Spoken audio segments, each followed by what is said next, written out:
दोस्तों, भगवान शिव को बेलपत्र अति प्रिय है। कहते हैं बेलपत्र चढ़ाने से वो अतिशीघ्र प्रसन्न हो जाते हैं और सावन में तो इसका महत्व और ज्यादा बढ़ जाता है। आपने भी शिवलिंग पर कभी न कभी तो बेलपत्र चढ़ाया ही होगा। बेलपत्र लोग या तो खरीद कर चढ़ाते हैं या फिर पेड़ से तोड़कर। लेकिन आज मैं आपको जो बेलपत्र चढ़ाने के बारे में बताने वाली हूँ उसकी महिमा ही निराली है।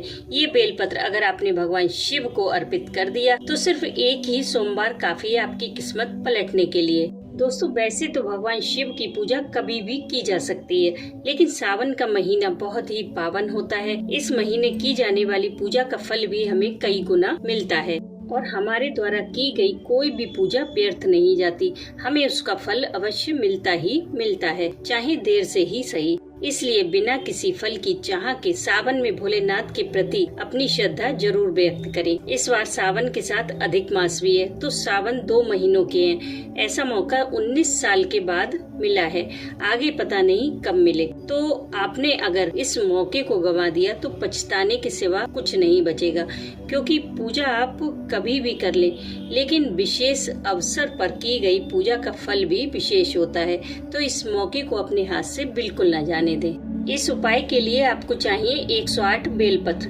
अब बहुत सारे लोग बोलेंगे कि इतने सारे बेलपत्र हमें कहाँ मिलेंगे, हमारे घर के आसपास कोई बेल का पेड़ नहीं है। तो परेशान ना हो, बेलपत्र मिलेंगे और जरूर मिलेंगे और वहीं से मिलेंगे जिनकी हम पूजा करेंगे।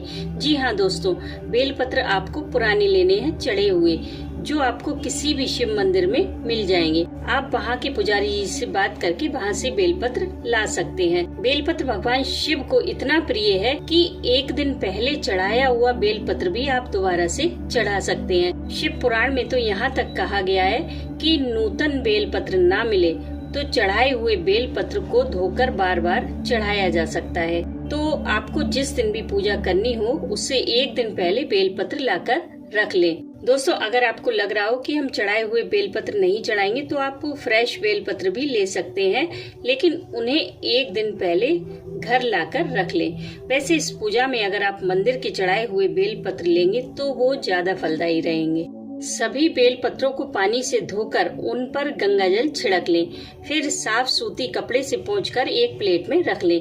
फिर एक एक बेलपत्र को उठाकर चंदन से तीनों पत्तों पर बिंदी लगाएं और 3 बार राम बोलें।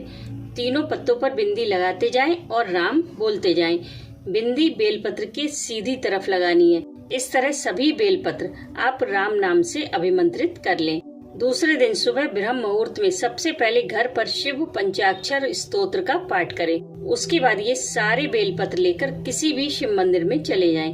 पहले शिवलिंग का कच्चे दूध से अभिषेक करें, फिर एक एक करके बेलपत्र शिव जी को अर्पित करें और 3 बार सीताराम बोलें। सीताराम बोलते जाएं और बेलपत्र चढ़ाते जाएं।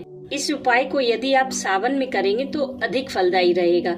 वैसे तो अगर आप किसी और माह में सोमवार के दिन इसे करते हैं तो आप मंदिर में आराम से इस उपाय को कर सकते हैं, लेकिन सावन में मंदिरों में बहुत भीड़ रहती है, तो ये बिल्कुल भी पॉसिबल नहीं है कि आप आधा घंटे शिवलिंग के पास बैठकर बेलपत्र चढ़ा सके। इससे और भक्तों को परेशानी होगी और किसी भी पूजा में हमें दूसरों को परेशान नहीं करना है। तो ऐसे में आपको मैं दूसरा तरीका बताती हूँ, उससे आपको पूजा का पूरा लाभ मिलेगा और आपकी पूजा भी घर में ही संपन्न हो जाएगी। आपको करना क्या है, आपको एक शिवलिंग का निर्माण करना है, पार्थिव शिवलिंग। अगर आपके घर में बट वृक्ष या फिर शमी का वृक्ष हो तो उसके नीचे की मिट्टी से एक शिवलिंग बना लें। अगर ये वृक्ष भी ना हो तो कोई भी पेड़ जो आपके घर में लगा हो या पौधा हो उसके नीचे से मिट्टी ले लें और उससे शिवलिंग बनाकर उसकी 108 बेलपत्र से पूजा करें। घर में शिवलिंग होगा तो आप आराम से पूजा कर सकेंगे पूरा ध्यान केंद्रित करके।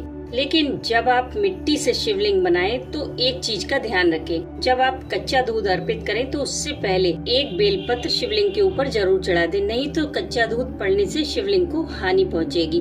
बाद में आप फिर से पंचाक्षर स्तोत्र का पाठ करें। शिवलिंग को वैसे ही वहीं रहने दें। शिवलिंग को आप चाहे तो किसी गमले में ही बनाएं और पूजा करने के बाद भी उसे वहीं रहने दें, वो अपने आप ही विसर्जित हो जाएगा। बेलपत्र आप पूरे भाव के साथ, पूरी श्रद्धा विश्वास के साथ चढ़ाइए, क्योंकि दोस्तों आप कितनी भी पूजा क्यों ना कर ले, अगर आपके मन में भाव नहीं है, भगवान के प्रति प्रेम नहीं है, तो सब बेकार है। इसलिए जितनी भी पूजा करें भाव के साथ करें।